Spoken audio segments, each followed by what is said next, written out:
Menjadi orang Indonesia sangat membanggakan karena suku budaya sangat banyak kita temukan di Indonesia. Salah satunya adalah hasil karyanya yaitu batik yang sudah diakui oleh dunia. Dan hari ini saya akan ngobrol gitu ya dengan salah satu pemilik kerajinan batik yang ada di Kota Malang, lebih tepatnya ada di Kecamatan Kedung Kandang ya. Hari ini spesial karena ini batiknya juga spesial. Seperti apa serunya obrolan saya? Yuk kita langsung masuk ke dalam.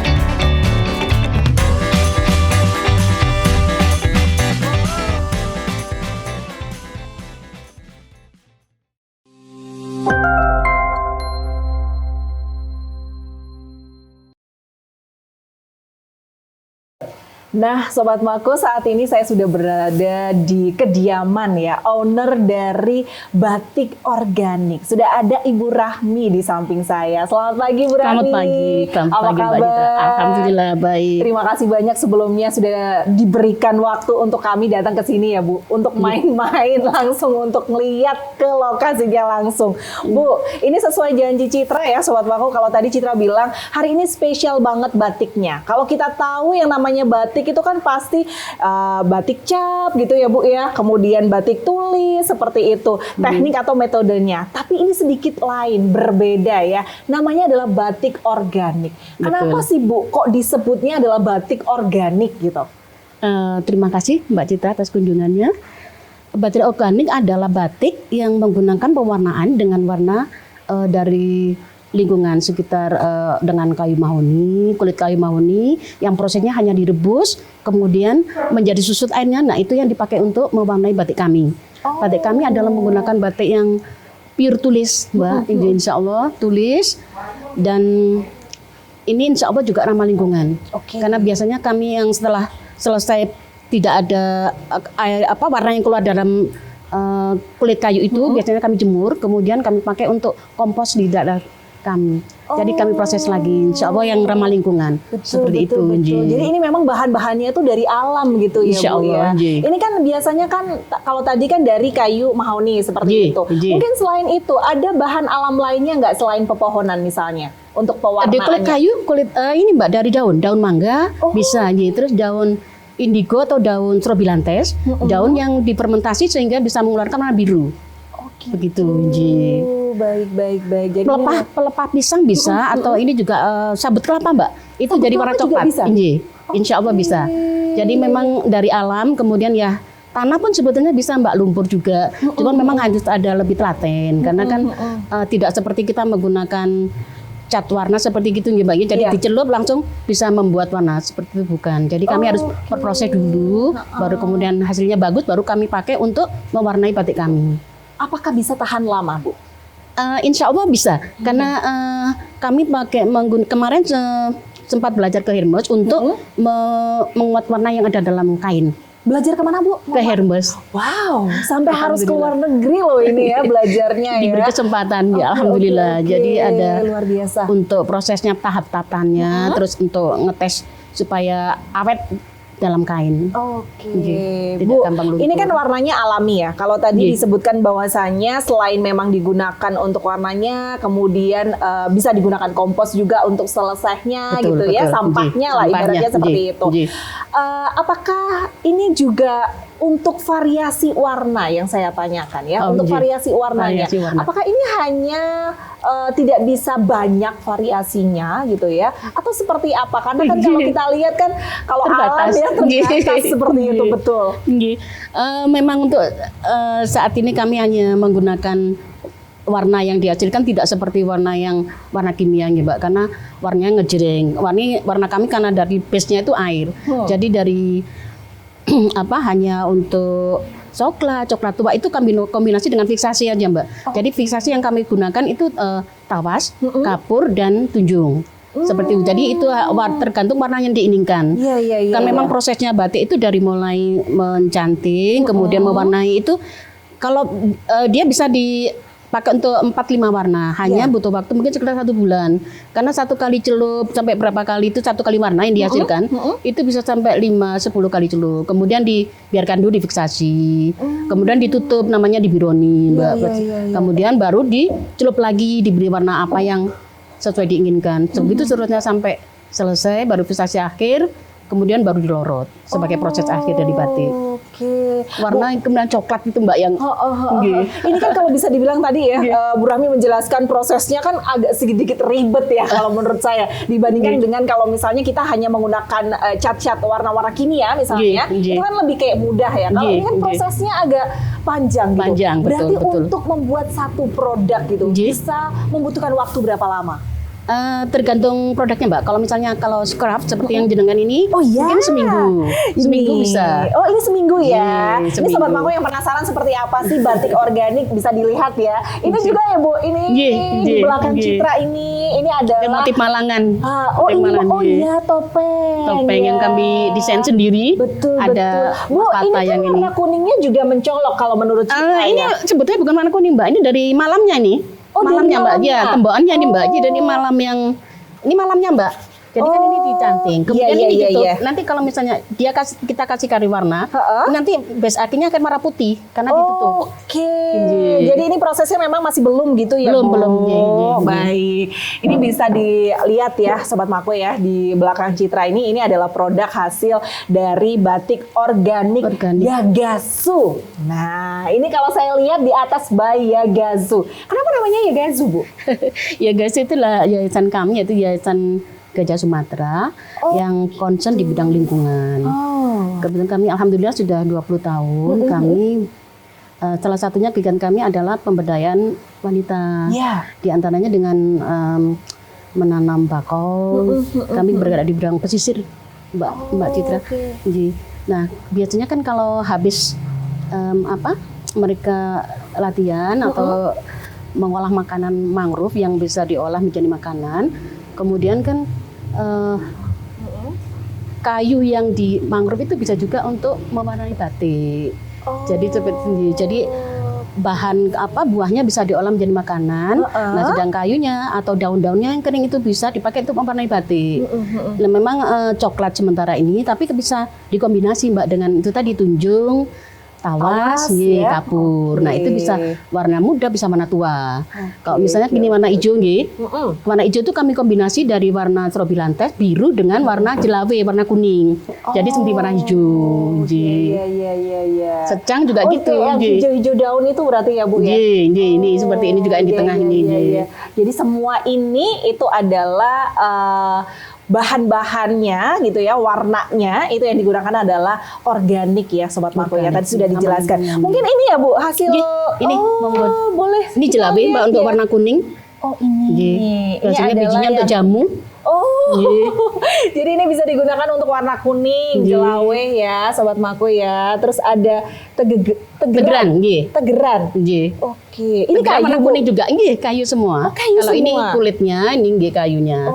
Ini mahoni. Nah, ini kulit kayu pohonnya mahoni. Nah, ini nih kalau misalnya yang penasaran, ini ya Bu warnanya ya Bu ya. Ini manggis. Kulit manggis. Kulit manggis pun bisa loh ya digunakan ya untuk pewarnaan batik loh. Ini sangat luar biasa Bu Rahmi ya. Benar-benar back to nature banget. Dan ini pun juga nanti kayak misalnya sampahnya pun tidak dibuang langsung seperti itu, tapi bisa digunakan untuk kompos. Sangat luar biasa. Bu, tadi dijelaskan ya, ini yang scrap Citra pakai, ini handmade ya, bikinan Bu Rahmi. Ini kurang waktu semingguan. Nah, kalau misalnya untuk ini kan ada baju ya di belakang Citra, kemudian baju yang digunakan Ibu Rahmi juga gitu. Ini bikinan sendiri Bu? Alhamdulillah bikin sendiri. Kalau baju berarti prosesnya lebih lama lagi atau bagaimana? Lebih lama, karena kan penggunaan lebih lebar lagi Mbak, 2,5 meter. Karena lebih lama jadi ya nyantingnya pun juga lebih lama. Kalau nyelup itu mungkin 1 hari bisa bisa hari bisa sampai 2-3 hari lah bisa untuk selesai nyelupnya. Cuman untuk nyantingnya lebih lama, Mbak. Gitu, jenengan ini kan lihat ini yang ini kan kosong, gitu. Betul. Nggak ada isen-isennya. Betul. Nah, tentu kalau ke yang saya pakai ini kan ada isen-isennya, Mbak, seperti ini. Ada isinya gitu ya. Namanya isen-isen. Nah, itu yang lebih lama. Bu, sejauh ini nih ya, orderan atau kirimnya deh yang paling jauh kemana Bu Rahmi? Ke Hermes sama kemarin ke Bratislava, ke Eropa Timur. Ke Hermes ya Bu? Ji. Sampai kirim ke sana juga? Alhamdulillah. Aduh, luar biasa ya. Ini karena memang bahan-bahan organik. Mungkin Sobat Mako yang ada di rumah juga penasaran. Kira-kira kalau organik tuh harganya kisaran berapa sih Bu? Gitu. Tergantung kalau selendang ini seperti Mbak kenakan ini insya Allah 600. 600 Ji. ya. Ada juga yang 10 juta, ada juga ring-ringnya. Tergantung dari warna yang digunakan, kain bahan yang digunakan, sutra dengan katun kan beda. Ya, Ji. oke. Tapi itu ngaruh nggak sih Bu kalau misalnya kayak ke motif gitu misalnya ya? Ji. Nah kalau ini kan motifnya menurut Citra kan unik ya, topeng Ji, seperti topeng. itu. Ji. Apakah ini juga ngaruh dalam proses pembuatannya? Tadi jelas lama gitu kan Ji. ya. Kemudian kalau untuk harganya apakah juga berpengaruh dari tekniknya? Iya, betul. Kalau karena kerumitan dari suatu kain itu yang menentukan suatu harga dan warna yang digunakan. Jadi kalau seperti ini kan katun. Kalau katun insya Allah sekitar sudah 500 gitu Mbak. Jadi beda jauh. Ji. Tapi ini worth it lah ya Sobat Mako ya, kalau kita tahu benar-benar yang ramah lingkungan banget ya. Bahan yang digunakan pun juga ini pewarna-pewarna alami. Jadi dengan harga segitu kalau menurut Citra ini worth it banget gitu. Dengan hasil karya yang kita dapatkan sangat luar biasa. Bu, biasanya kalau dalam satu kain gitu ya, butuh sekitar berapa pewarnaan Bu? Kalau satu kain sih biasanya standar itu maksudnya ke kainnya. Dalam pewarnaannya apa tergantung request dari konsumennya, misalnya begitu harus yang warnanya pengen berapa gitu. Kemarin ya alhamdulillah kemarin waktu kami ada order dari Prof Jatim waktu 2020 itu memang seperti ini non Bu ya. Nah, yang di Herman seperti ini. Jadi kan memang ada isen-isen seperti ini di. Jadi warnanya banyak ini Mbak. Kalau ini warnanya berarti lebih banyak lagi. Banyak ini warnanya lebih banyak. Ini kan yang ditutup warna kremnya harus ditutup. Kemudian untuk menjadi warna biru tuh ya dikasih lagi. Nanti untuk terakhirnya baru yang warna gelap coklat tua ini loh Mbak. Sebetulnya ini hijau ini Mbak. Iya, semi hijau kemarin seperti untuk itu. seragam buku Bu, berarti kan kalau ini kan warnanya terbatas ya organik itu ya. Tingkat kesulitannya pembuatan batik organik ini berarti apa dong? Sebetulnya sih kalau menurut saya nggak ada yang sesuatu yang sulit. Asal kita mau berikhtiar, kita juga berteman dengan banyak. Alhamdulillah saya salah satu jadi pengurus Asosiasi Perajin Batik Jawa Timur sebagai bendahara. Nah dengan komunikasi dengan teman-teman itu bisa saling membantu. Kalau misalnya saya, aku kok buatnya kok nggak ini piye? Nanti mesti dikasih tahu dengan mereka kan udah senior Bu. Saya masih masih 7 tahun lah. Mereka sudah generasi ketiga seperti itu. Jadi kan jadi membuat saya juga saya ini masih kecil tapi harus belajar. Karena dengan belajar itu kita bisa meningkatkan diri kita sendiri. Betul. Berarti ini ada komunitasnya begitu ya Bu ya? Komunitasnya. Oke, jadi bisa belajar bersama-sama gitu. Bersama-sama. Tadi sudah berapa lama Bu menekuni batik organik Bu Rahmi? Kalau saya sebetulnya dari 2011. Cuman waktu 2015 baru di sini baru saya mulai di Malang. Karena kan kemarin banyak di di Aceh, di luar Jawa ya, karena dari namanya Medan, aja Yagasu gitu ya, Yayasan Gajah Sumatera. Jadi sudah tahu lah dari sana. Tapi tetap gitu ya di sini masih berkarya juga seperti itu. Oke, kalau gitu. Mungkin Bu Rahmi, apa yang ingin disampaikan kepada Sobat Mako yang ada di rumah gitu, atau mungkin harapannya juga, ini kan batik organik ya. Mungkin juga masyarakat itu masih belum banyak yang tahu gitu. Jadi tahunya cuma batik ya batik gitu. Padahal batik itu ada banyak sekali gitu, baik dari motif, teknik dan juga lainnya. Monggo silahkan. Untuk kaum muda, semoga apa yang saya lakukan saat ini bisa ditiru ataupun diteruskan dengan generasi muda. Karena batik adalah suatu warisan budaya yang patut kita lestarikan. Suatu kebanggaan menurut saya. Hasil karya suatu batik adalah seperti suatu karya seni. Jadi bukan hanya sekedar kain diwarnai dan itu ada prosesnya yang harus kita lalui dan itu menuntut suatu kesabaran dan ketelitian kecamatan kita. Mudah-mudahan generasi muda banyak dengan cinta batik mungkin bisa membuat desain-desain yang terbaru, yang generasi yang modern seperti itu, tapi tidak meninggalkan dengan esensi batik. Bahwa batik itu dikerjakan dengan tangan, dengan menggunakan canting seperti itu. Baik. Terima kasih. Oke, terima kasih banyak Bu Rahmi, dan semoga batik ini masih terus atau bisa gitu ya dilestarikan, jangan sampai Amin. diambil oleh pihak lain gitu ya. Karena kan ini sudah dipatenkan, UNESCO sudah mengakui juga barang batik ini dari Indonesia seperti itu. Sekali lagi terima kasih banyak Bu Rahmi atas waktunya dan juga sharingnya untuk pagi hari ini ya. Sukses selalu, makin laris dan makin mendunia batik organik ini ya. Dan demikianlah Sobat Mako obrolan Citra bersama dengan Ibu Rahmi, owner dari Yagasu. Ini adalah batik organik. Tapi hari ini saya tidak hanya ngobrol dengan Bu Rahmi saja. Nanti saya juga akan jalan-jalan lagi, kira-kira kemana. Masih seputar batik, jadi jangan kemana-mana ya. Tetap barengan dengan Citra. Nah, Sobat Mako, sesuai dari janji Citra tadi gitu ya. Kalau hari ini tidak hanya jalan-jalan melihat batik organik saja, tapi saya juga mau main-main begitu ya. Lebih tepatnya sekarang nih, saya sudah ada di rumahnya Ibu Sita. Siapa sih gitu ya? Kalau tadi sudah bahas batik, kali ini saya mau langsung sama asesornya. Apa itu asesor? Langsung aja kita sapa ya. Halo Bu Sita. Halo, apa kabar Bu Sita? Alhamdulillah baik. Alhamdulillah. Tadi di awal saya sudah nyebut asesor seperti itu ya. Apa sih ngomongin asesor itu? Asesor ya. Kebetulan kalau istilah asesor itu kalau itu bahasa Inggrisnya mungkin ya. Kalau bahasa Indonesia penguji. Tetapi bedanya penguji sama asesor itu perbedaannya, kalau asesor itu lebih ke profesi. Nah, tetapi kalau penguji itu biasanya proses. Dari A sampai Z. Tapi kalau asesor perbedaannya dia ngujinya cuma A aja, B aja, lebih spesifik. Loh, kalau biasanya Bu Sita berarti nguji apa ini? Ngujinya kebetulan nguji batik. Nah, kebetulan saya di asesor itu kalau Kota Malang satu-satunya saya, nggak begitu banyak yang tahu. Saya di P3 lebih ke tentang profesi batik. Jadi lebih ke misalkan saya pengen tahu hasil teman-teman ini bisa dibuktikan nggak sih nyantingnya aja gitu. Oh, jadi kayak dipilah-pilah gitu ya? sesuai proses di batik gitu, Mbak Citra. Biasanya kalau kayak gitu tuh parameternya apa untuk penilaian? Parameternya itu adalah ada istilahnya kita kalau kompetensi ya, karena kita standarnya SKKNI, Standar Kerja Kompetensi Nasional Indonesia. Wow, standarnya di situ semua. Nah, batik pun demikian. Jadi ada standarnya. Pertama pengetahuannya Mbak Citra, kemudian skillnya terutama, sama attitude, sikapnya. Itu syarat. Iya, itu syarat salah satu untuk kompetensi di profesi. Semua ya, semua profesi itu nilainya 3.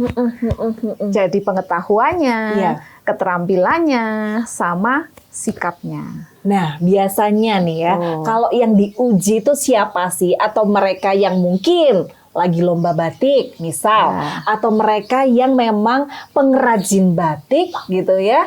Apakah juga harus melalui prosedur pengujian seperti itu, Bu Sita? Yang kita standarisasinya si pengrajin atau pelaku batiknya. Nah, di situ kita ngukurnya, kita cuma membuktikan sebenarnya, bener nggak sih ini pekerja batik? Oh gitu.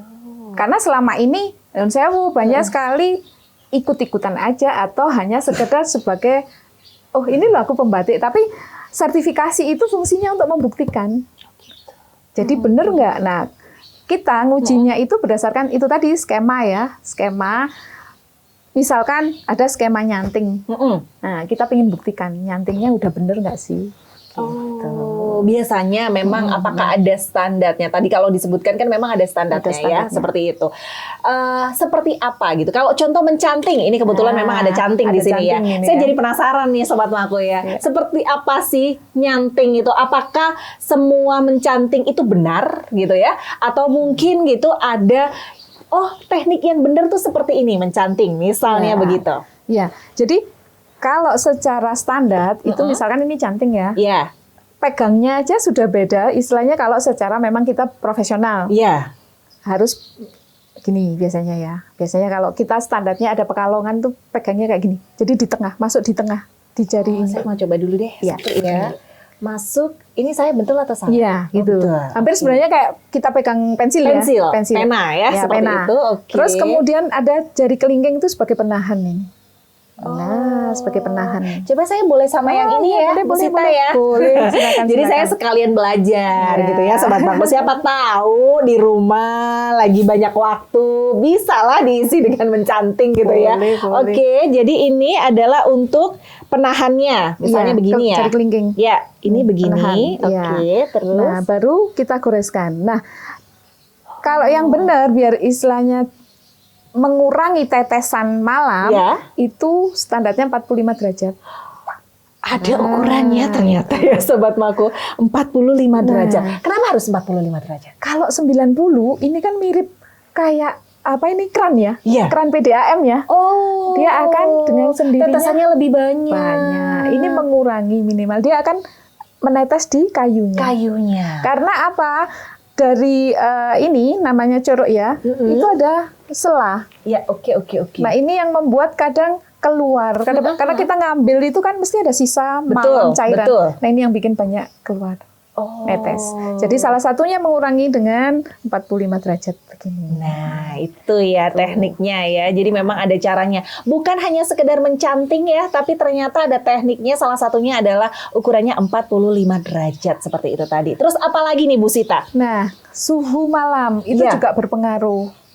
Ada kain, kita harus mengenal tekstil ya, kain tekstil ya. Ada tekstil kayak gini nih katun, ada yang kayak sutra. Sutra betul, yang agak lemes gitu ya. Betul. Nah, itu berpengaruh juga di malam panasnya. Jadi kalau untuk katun biasanya umumnya standarnya antara 70 sampai 80 derajat. 70 sampai 80 derajat. Kalau katun? Kalau katun. Oke, kalau sutra? Harus di bawahnya 70, nggak boleh panas. Nanti merusak tekstur kainnya. Oh, begitu Sobat Itu salah Maku satunya. ya. Ini saya juga baru tahu ya. Ternyata kalau saya sih mikirnya batik, ya udah batik batik, aja ya. seperti itu. Ternyata ada teknik-tekniknya yang saya tidak tahu seperti itu. Oke, yang jadi pertanyaan saya nih, Bu Sita. Kan banyak banget ya, motif itu kan banyak sekali. Kita tuh pasti ngelihatnya, oh batik, oh batik, oh batik gitu ya. Sebenarnya kalau yang tergolong batik, apakah memang semua itu batik gitu ya? Atau batik itu sebenarnya ada artinya sendiri seperti itu? Iya. Banyak sering orang tentang batik itu belum paham. Batik sendiri itu adalah proses atau cara atau teknik menggambar di kain menggunakan canting atau cap dan malam panas itu sebagai perintang warna. Nah, ini contohnya kan merintang ini. Malamnya kan merintang. Pembatas ya? Pembatas Oke. atau penghalang warna. Nah, itu fungsinya di situ. Kalau nggak pakai malam panas, nggak pakai canting dan cap, itu kategorinya bukan batik. Apa itu? Bisa jadi printing kain, istilahnya printing batik istilahnya.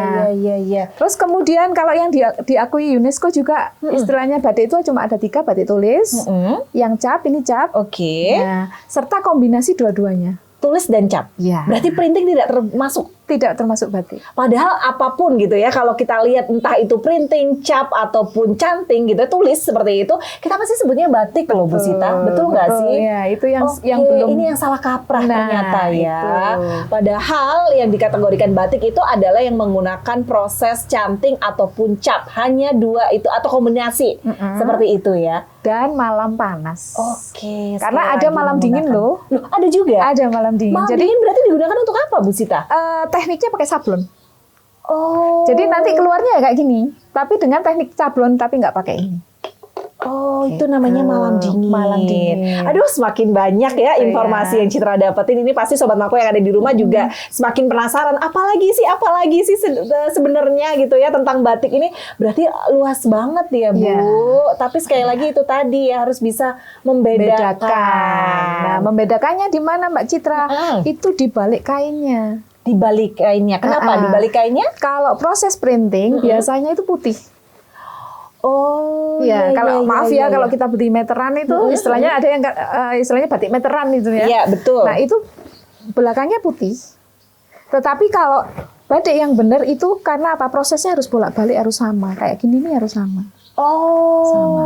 Karena apa? Jadi Prosesnya kayak tembus diulang. ya? Tembus. Antara depan dan juga belakang, seperti itu. Karena prosesnya harus diterusin, Coba sih ada contoh nggak sih yang printing gitu ya? Ada Bu Sita ini. coba Citra mau bedain nih ya, Sobat Mako yang ada di rumah juga bisa tahu gitu. Mana sih yang kategori batik dan juga mana yang kategori printing, misalnya seperti itu. Yang mana nih Bu Sita? Oke. ini. Oh ini.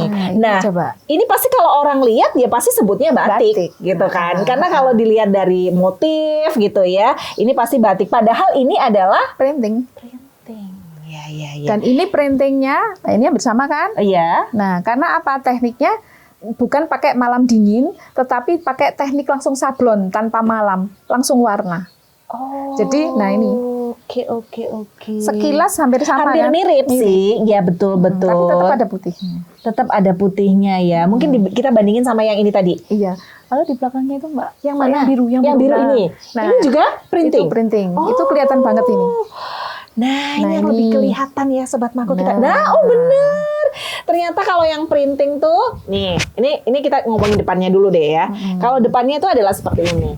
Kita lihatnya pasti ini batik. Kalau orang nggak ngerti batik ya, Iya. pasti saya aja pun nyebutnya ini batik Batik. gitu. Padahal ini adalah printing. Tapi pembedanya tuh bisa dilihat di dalamnya, ya kan? Tuh, dalamnya tuh kayak putih nggak tembus, jadinya gitu. Ini adalah printing seperti itu. Padahal motifnya juga cantik loh Iya, kalau ini ya. Malangan ini. Oh ini Malangan. Iya. Sebenarnya kalau motif batik sendiri itu pasti kan banyak banget ya Bu Sita ya. Kalau Bu Sita sendiri cenderung lebih ke mana? Kontemporer. Karena saya berusaha untuk mengenalkan ke milenial ya, biar mereka lebih mengenal batik, biar mereka suka dulu batik.